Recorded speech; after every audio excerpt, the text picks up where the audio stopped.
everybody, welcome to the channel. My name is Dave if you're new here, and I do tech reviews, and today for you guys I have the 15-inch MacBook Air in hand with me in that beautiful blue black midnight color, and I've been using it for about a week now, using it in my everyday workflow as a clinical therapist as well as a content creator for all of you guys. And although this is a very thin and lightweight package, I have to say it packs a lot of punch and has surprised me in a number of different ways. Now for starters, of course, that 15-inch form factor. So I have a 14-inch MacBook Pro that I use for everything that I do here on the channel in terms of heavy editing, my normal everyday commonplace workflow for my therapy work. And when I was deciding between the 14 and 16-inch models, the screen real estate on the 16 was fantastic, but man, that form factor was incredibly hefty. It's a brick, essentially, a very, very powerful brick, where the 14-inch was a nice compromise between like light form factor and good screen real estate. The 15-inch here, alongside this form factor and the weight of the device, this is perfect, man. I mean, if you're listening, you're not listening. You're definitely not listening. If you make a 15-inch MacBook Pro, I'm getting one because this is exceptional. It's much easier to carry around. It's not as heavy. And the extra screen real estate is not as cumbersome as like on the 16-inch. It's something that I can still bring in the car with me, do work if I need to, or go outside and do work with it.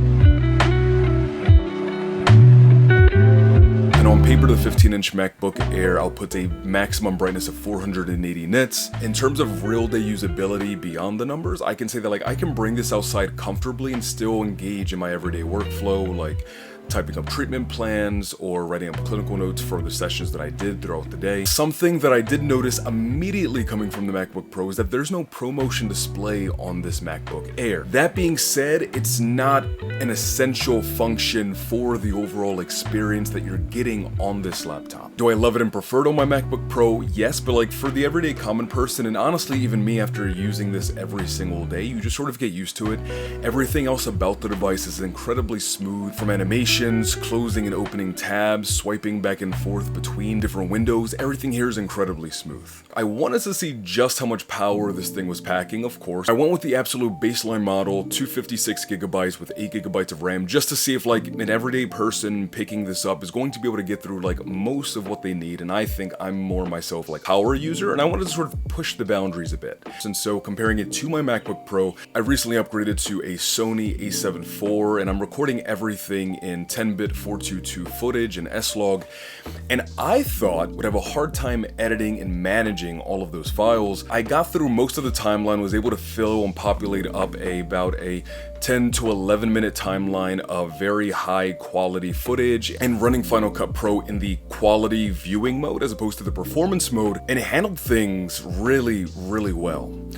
Although, once I began to layer on plugins on top of plugins on top of plugins, I started to notice that that's really when the MacBook Air began to sort of stutter and hitch, but didn't completely break. Like, it was still definitely usable and workable, and honestly, if you're someone that's looking for a MacBook, don't quite want to shell out like that $2,000 price range, and looking to do some editing, I can say like this has handled a lot of those heavy files really, really well. I even exported like that long timeline file, and it wasn't as fast as my MacBook Pro, but the fact that it was even able to do it at all, especially when this is not advertised as a heavy workflow editing laptop, I think is really, really impressive. And so if you're looking to save some money, you can definitely do that. If you guys are enjoying the video so far and finding it helpful and want to join me on this YouTube journey, hitting the subscribe button and the thumbs up goes a long way to helping me out here on the channel.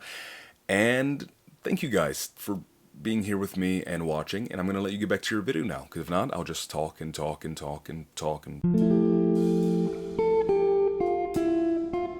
And I've talked about this before in previous videos, where typically my workflow consists of waking up at 7 to 8 a.m., working on treatment plans for the day or writing up my clinical notes, and then engaging in a long list of either like phone calls with different case managers, care teams, and formatting different like treatment conceptualizations for the clientele that I'm working with currently and going to be working with upcoming in that very day. And then in the afternoon, going out and actually having those sessions with my clientele. Now I can say on my MacBook Pro, that thing can get me through like an entire day day and multiple days of everyday normal workflow without having to charge it if I'm not doing any heavy editing. And I would say that the M2 MacBook Air has been able to get me through multiple days on end without having to worry about charging it, which has been really nice. Now, in a lot of my videos I break down for you guys how the different tech that I'm reviewing relates to me and works and complements my work lifestyle as an everyday therapist. And eDraw Max is a really powerful application that I think would benefit a lot of you guys in the same way that it does for me. In my work, a lot of the times I'm having to conceptualize the person that I'm working with, their history, their problems, their worldview, their perspectives, their fears, and their goals, so that way I can sort of bring everything together in a nice cohesive package, kind of help them work through the things that they need help with. And eDraw Max has been an amazing application in terms of creating different mind maps, flow charts, different diagrams that help me in terms of like breaking down and organizing my thoughts when I'm thinking about a particular client. And the app looks nice, which is like usually an underrated sort of aspect of an application, but it feels good and looks good. And what's great is that you can bring over different diagrams, shapes. One of my personal favorites, there's actually a little diagram of a person that I can bring over and branch off or lead over different diagrams into that person. I don't know why I like that so much, but I do. You can bring up different bubbles, point different arrows to different locations and to other bubbles. Overall, it's something that just sort of like helps me in my everyday work with like my normal everyday day job, and hopefully something that can bring benefit to you guys as well. I was able to hook it up to my 40-inch Innocent ultra-wide monitor, multi-window usage, sifting back and forth between applications, having Chrome on the laptop display and Final Cut Pro in the upper display, and also shifting back and forth between different windows, all incredibly well with even just the 8 gigabytes of RAM. I will say that I did notice that this does not shift back and forth between applications on the bigger display with the same ease that my MacBook Pro does. And it's one of those things, it's a small nitpick. It hasn't frozen or crashed on me, but I can notice that there's a little bit more of a hitch when I'm sending windows over into the ether versus the MacBook Pro, which is just smooth basically all the time. Although the MacBook Air does not have an HDMI port to hook up to displays like that, I do use an Anchor USB-C hub, which works perfectly well. It has an HDMI cable, SD card slots, and of course USB-C to hook up to your MacBook Air. I'm not sponsored by them. I bought it myself. I just happen to really like that. I'll have a link for that if you guys want that. If there was something that you were going to upgrade on the M2 MacBook Air, I mean, I would push into the RAM option. At that point, though, you might be in a circumstance where maybe you do sort of, if you're going to spend a few $100s on the RAM, you might just want to shell it like the extra $100 to $200 to get the MacBook Pro, but that's really going to be up to you guys. Now, of course, there's more body real estate for your hands when you're typing, using the touchpad than on like the MacBook Pro, of course, but I can say it's equally as comfortable. It's really just for proportion's sake. When I first opened it up, it was a little bit funky having all of that extra room on the sides of the keyboard, but functionally speaking, there's no difference. You're not going to have a problem there. Now, speakers on my MacBook Pro are like out of this world. They're loud, they're punchy, they're bassy, they're detailed. And Apple just seems to always nail the speaker systems in their devices. The iPhone speaker systems are amazing, my iPad speaker systems are amazing, and the MacBook Air has like really good quality speakers that I wasn't expecting when I picked this up, if I'm being honest.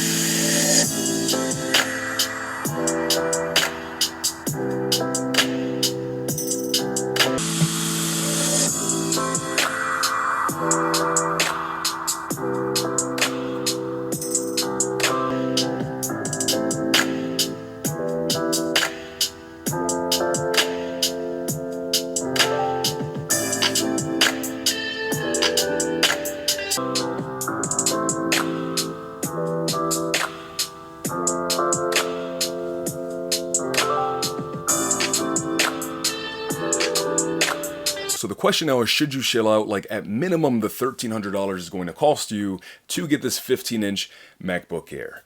I have a feeling this is going to become one of their more popular options. I feel like more screen real estate in a lightweight portable body is just super hard to beat. Man, look at that color. That's just super pretty. Yeah. Sorry, it's kind of sexy. I mean, this has the horsepower to do most everything that you need it to do. Multi-window tasking, check. Smooth UI interface, check. even like medium to high grade video editing. This checks off pretty much every box. Battery life is going to last you several days on end, especially if you're not doing a lot of the heavy video editing. And this is just like a really impressive, cohesive package. Let me know in the comment section if you guys are looking to picking one of these up. Thank you so much again for stopping by and hanging out. As always, I wish you a fantastic remainder of your day, afternoon, or night, depending on the time it is you are watching this. And, as always, peace, love, and adios. See you guys. Have a nice day. Bye.